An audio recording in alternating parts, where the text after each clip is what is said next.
மதுரையின் ஒரு சிறிய கிராமத்தில் பிறந்த ரோபோ சங்கர். சிறிய வயதிலிருந்தே மேடை நாடகம், நடனம், நகைச்சுவையில் அதிக ஆர்வம் கொண்டிருந்தார். நடனமாடும் போதே அவன் உடல் ரோபோவின் போல அசைந்து அனைவரையும் ஆச்சரியப்படுத்தியது. அந்த நடன அசைவே அவருக்கு ரோபோ சங்கர் என்ற பெயரை பரிசளித்தது. கல்லூரி நாட்களில் நாடக மேடையில் கலக்கிக் கொண்டிருந்த ரோபோ சங்கர் பிறகு டிவி உலகை நோக்கி காலடி வைத்தார். சன் டிவியின் கலக்கப் போவது யாரு நிகழ்ச்சியில் கலந்து கொண்ட சங்கரின் நகைச்சுவை மற்றும் சுறுசுறுப்பும் பார்வையாளர்களை மிகவும் கவர்ந்தது. இது இந்த பையன் ஒரு நாள் சினிமாவில் பளிச்சிடுவான் என்று பலரும் அப்போதே கூறக் காரணமாயிற்று. சிறிய திரைகளில் கலக்கிக் கொண்டிருந்த ரோபோ சங்கருக்கு பின் பெரிய திரை கதவை திறந்தது. மாஸ்கோவின் காவேரி எனும் படத்தில் முதலில் அறிமுகமானாலும் தனுஷ் படமான மாரியில் கங்கா வேடம்தான் அவரை ரசிகர்களின் மனதுக்குள் எடுத்து சென்றது.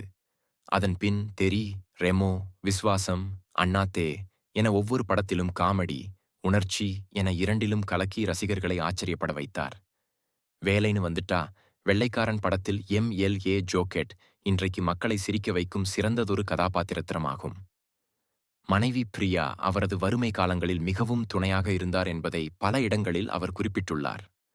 நகைச்சுவை நிகழ்ச்சியில் அவரின் ஆற்றல் பார்ப்பவரை ஆச்சரியப்படுத்தும்.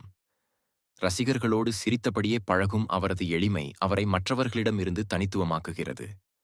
சில நாட்களுக்கு முன் உடல் நலம் பாதிக்கப்பட்டு மருத்துவமனையில் சிகிச்சை பெற்று வந்த நாம், ரோபோ சங்கர் தற்போது நம்மை விட்டு மறைந்தார் என்பதை வருத்தத்துடன் தெரிவித்துக் கொள்கின்றோம்.